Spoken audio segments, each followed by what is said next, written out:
Yep. Good evening. The Nation of Conversation gathered here once again. Hayley Supreme, Jay Miller. Let's get straight to the topics at hand. The recent Raw that has just happened. Jey Uso has now punched his ticket or made his decision with who he's facing at WrestleMania. Are y'all okay with this decision? Me personally, I like the thought of Jay only got a very short title run with the Intercontinental Championship, and I feel like that was this guy's got heat. Maybe we can take him straight to the next level. I feel like at WrestleMania, Jay's gonna take the title. Any other feelings? Any rough? What are we saying? It wouldn't make sense for him not to win. Let's be honest. Like right now, at least, let's be honest. You don't pull the trigger here. There's no other best time way you capitalize on this. It's that simple. Okay. Hayley Supreme. I am happy with Jay winning. At first, it was a bit like, shit, like, what are we doing? But then I look back on his career over 2024, even, but as far back as 2020, what he's done with Roman, he's not really been injured. He's put on good matches. There is something to be desired with his in-ring work, but for the most part, it's been good. He worked for it. He's super over with the crowd. People talk a lot of shit online, but it clearly hasn't translated to the arenas because he's getting encores when he comes up. So yeah, I think it's a W. I think they made the right choice.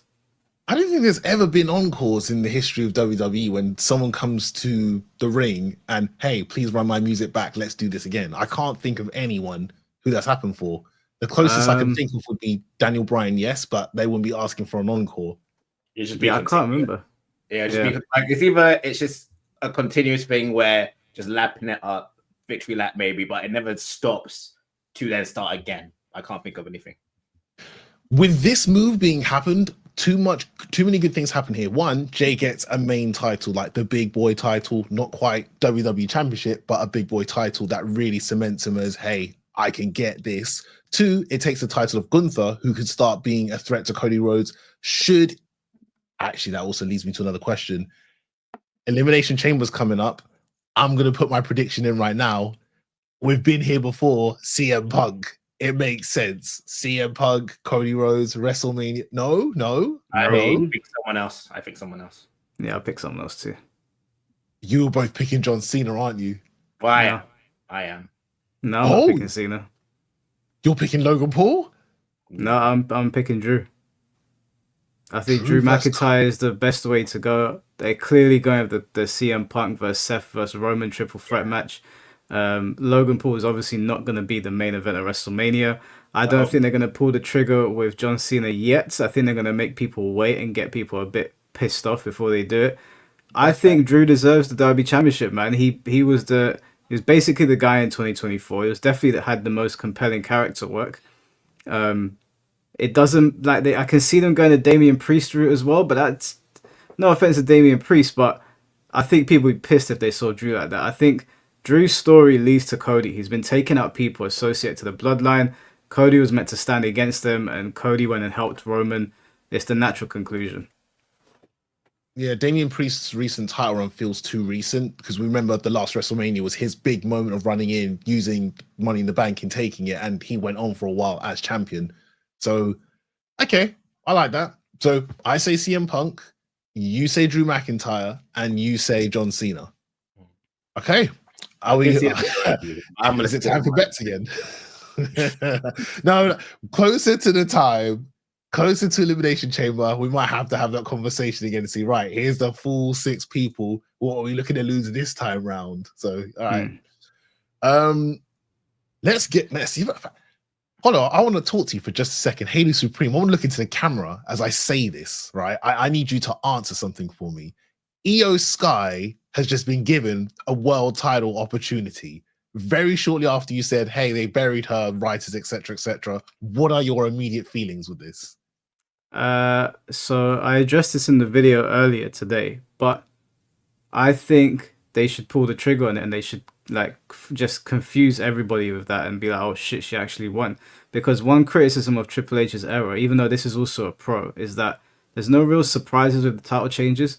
Everything has run for a very long time, and I get it, they build long-term stories, but at the same time, there's not been like a oh shit moment. Saturday night main event, it's like a glorified Raw. You kind of tune in and know, no one's losing the title, man. No, this is just filler. So if they give her the title match and then she just swerves it and she beats Rhea, everyone's gonna go, what the fuck? Like, no one would have expected it. So I would hope they would do that. I don't think they're gonna do that. So when I heard that they're giving her a championship match on Raw, I was like, go fuck yourselves. This is not what I asked for. I want her at WrestleMania. Now, whether she enters WrestleMania with the title or she wins it at WrestleMania, I don't care, as long as she leaves WrestleMania with it. But my initial reaction was, this sounds like some Vince McMahon booking, man. It's more filler. It's just more filler to bury my girl. If they do that again, then the only outcome I could see outside of that is Iyo Sky wins by disqualification due to Liv Morgan or something. And then it's like Rhea didn't win the match, so what do we do with Iyo now? You got to give her a match at WrestleMania. Maybe they can go that route.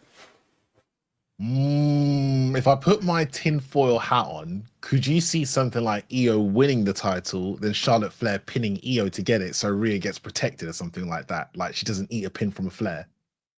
No, I'm pretty sure they're gonna do Charlotte versus Tiffany. I don't see her fighting Rhea. I don't see why Charlotte would happen. enter another triple threat match at Mania again. I think this time she wants spotlight, to be fair, but okay. There's no Ronda Rousey draw this time round, so okay, fine. In other news, we had quite a list of layoffs in WWE, unfortunately. If I read off the list for people, Duke Hudson, Cedric Alexander, Akam, and Razor, the person with Paul Ellering. I think I'm butchering the names. I apologize. Sonya Deville, Blair Davenport, Isla Dawn, Carl Anderson, Luke Gallows, Giovanni Vinci, and Elektra Lopez. It's rough to see people get released from the business, but I don't want to, throw dirt on anyone. Bro, I already did.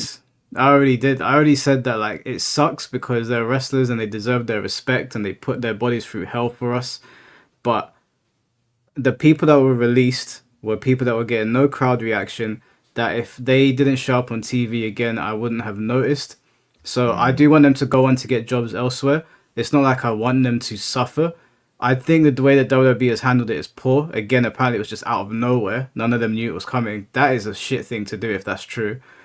But every single person that was releasing it, I was like, yeah, I mean, I don't really see them on the product. The only two that did surprise me, I'd say, were Davenport and Isla Dawn. Like, I thought them two weren't in a place where I thought, oh, okay, your job's on the line, or like I thought they were at least going somewhere, even if it was like kind of on the slowest end of things. I didn't think, they're kind of a dead end prospect there. Not for me personally, but yeah. I'm surprised you said those two names. I thought one of you two was going to say Sonya Deville, given that Royal Rumble spot she just had in that, Pure Fusion Collective front and center, pretty much ruling things in the ring. And I figured, it didn't put two and two to me. In a few weeks' time, you're not going to be 2 weeks later. 2 weeks later, maybe. I guess you could also say Lopez as well, to be fair, if we're talking about it in that respect. Because I mean, she was at least featured a good amount in terms of with her staple, right? Who's like? No, what? She's with like Gaza. Oh god, why have I forgotten his name right now? Angel Gaza.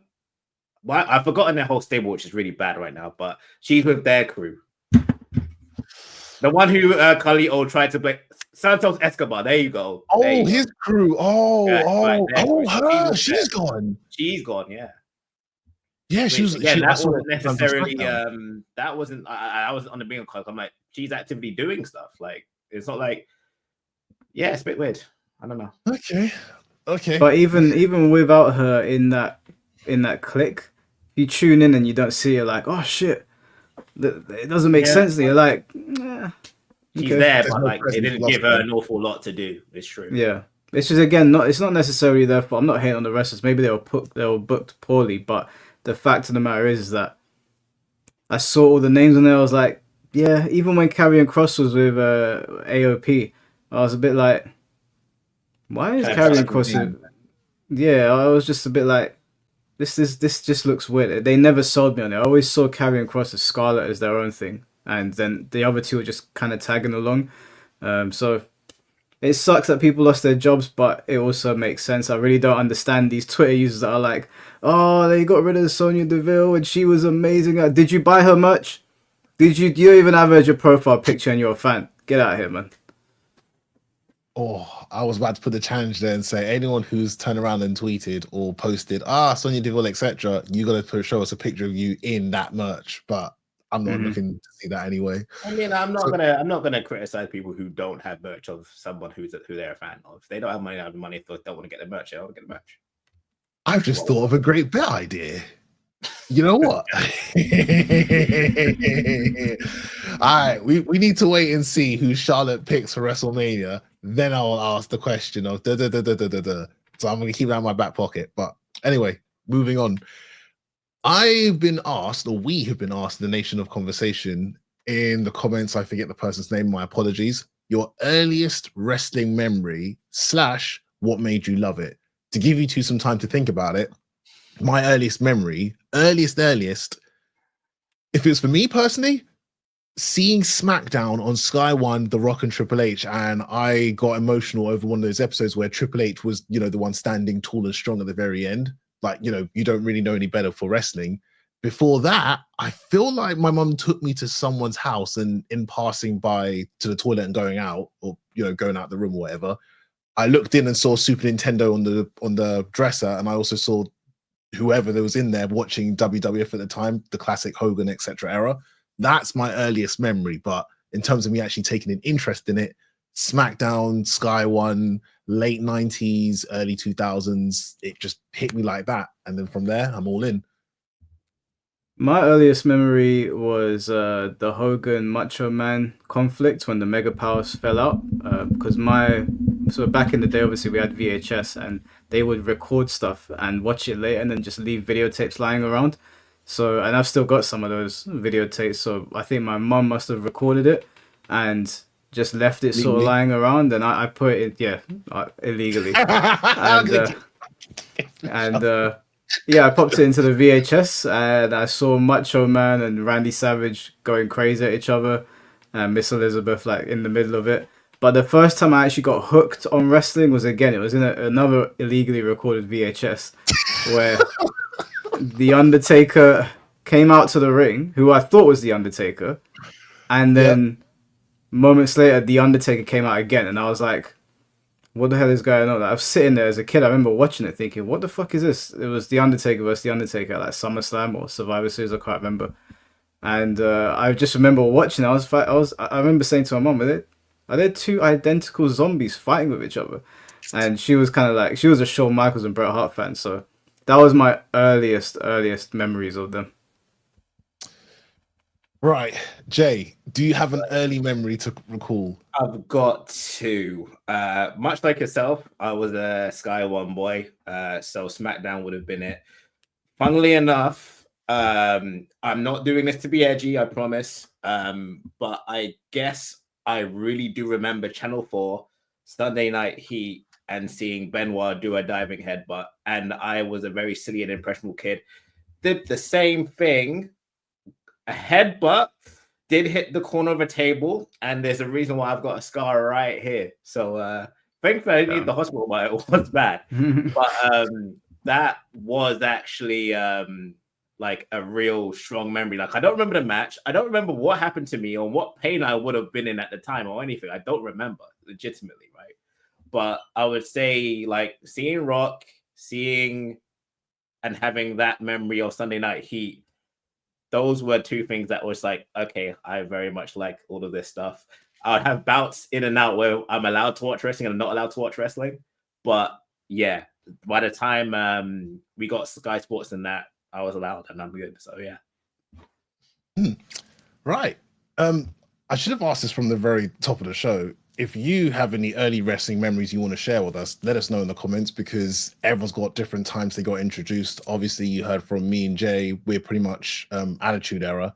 It sounds like Hollow / Hater Supreme was the golden generation or just before that, basically. Yeah, it was basically kind of golden generation, golden era, but mostly new generation. New generation is where I properly like got into it, and then that new generation became Attitude Era. Is there any AEW slander you need to get off your chest? I saw Ricky Starks. I had to ask the question. I saw Ricky recently moved over to NXT. Like, just hey, you've been released. And Not the day after, bro. He walks into NXT and look at the reaction he got. That's how you know Tony Khan's head is so far up his own ass that he had a star like Ricky Starks and he just left him on the sidelines again. So now we got Ricky Starks, Cody Rhodes, Jade Cargill, Penta. Who else are we missing? I think those are the main ones right now. Those are the four, right? And then if you look at the people that have gone from WWE to AEW, you got Cope, Christian. Christian's hard though. Yeah, but look, he's not being used properly. Like, his character work is good, but are they marketing him properly? With the kind of stuff that he's done in AEW, he should be a much bigger star. Now, granted, he was mistreated in WWE. I remember how they buried him when he came back against Jack Swagger. But still, man, like, AEW, it's a painful watch. John Moxley and Mercedes, those two. No. So I this is my start. I honestly, I don't particularly want to speak badly on Mercedes because I think there's something there, but her promos really do just grate my ears. Like they're really painful. Like she's a good wrestler. When you know, obviously she's hurt quite a few people, but I don't know. I'm kind of half and half on her. Soraya, Paige, like she basically retired Paige, right, on a house show.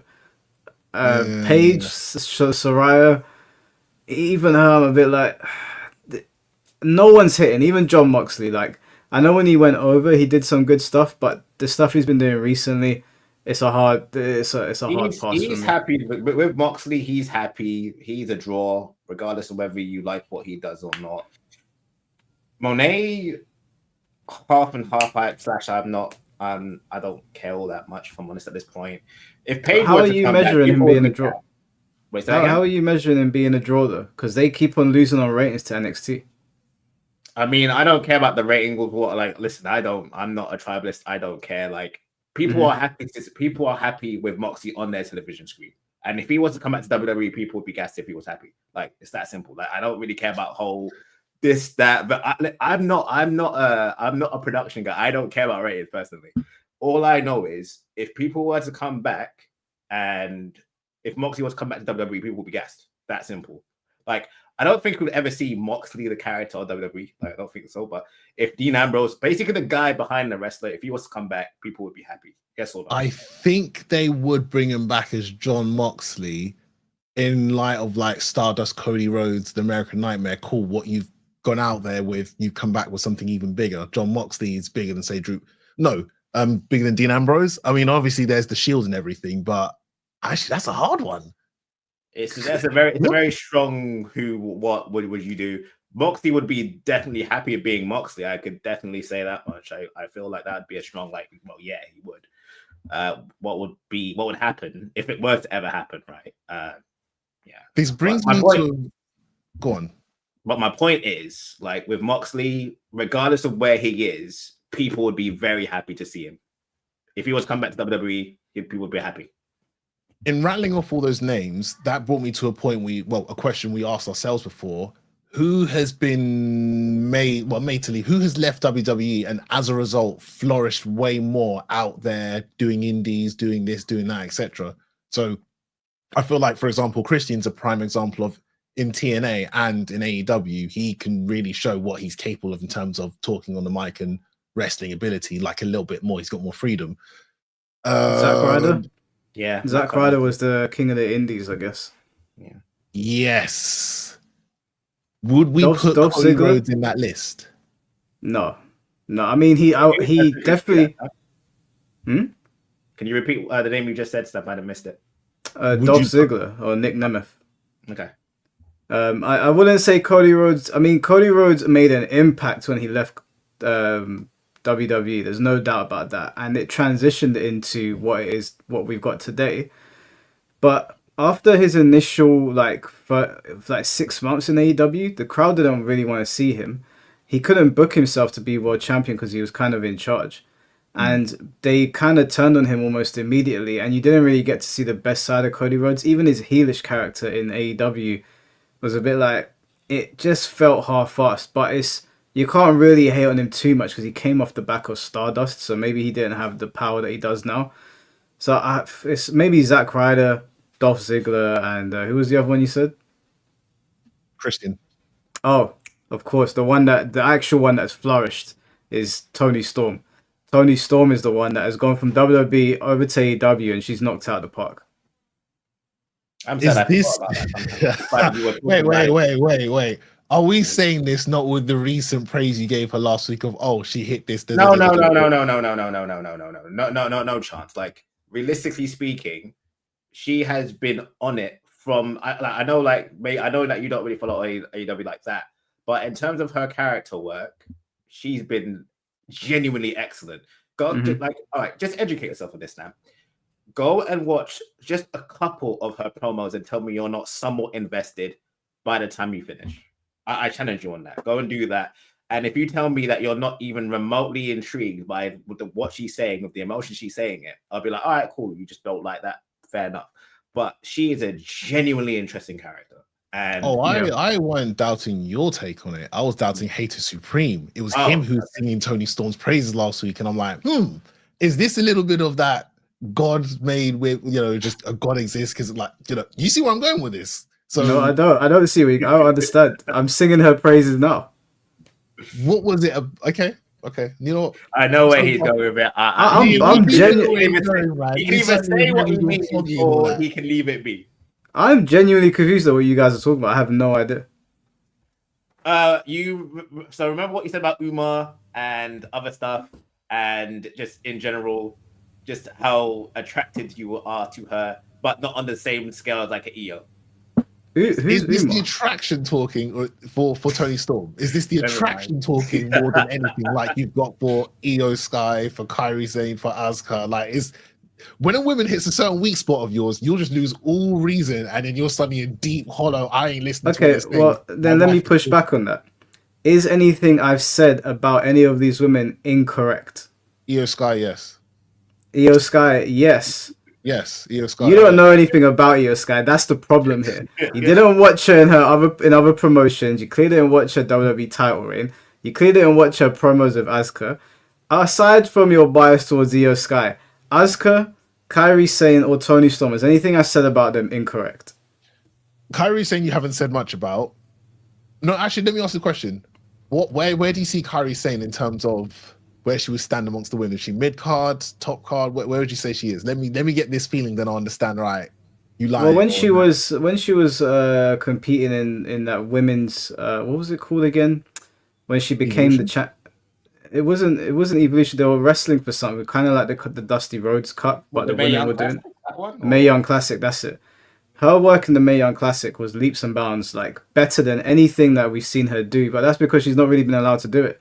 When she does get to do stuff with Asuka and Iyo, you can't say she's wrestled a bad match. I can't think of a bad Kairi match. She doesn't really get the push that she was getting before when she was like the Pirate Queen. But if they did allow her to get that push, then yeah, she could definitely be up there in terms of wrestling ability. There's no doubt about that. Okay, I agree with that opinion. You're right. AJ Lee is another one. Anything that I said incorrect about AJ Lee?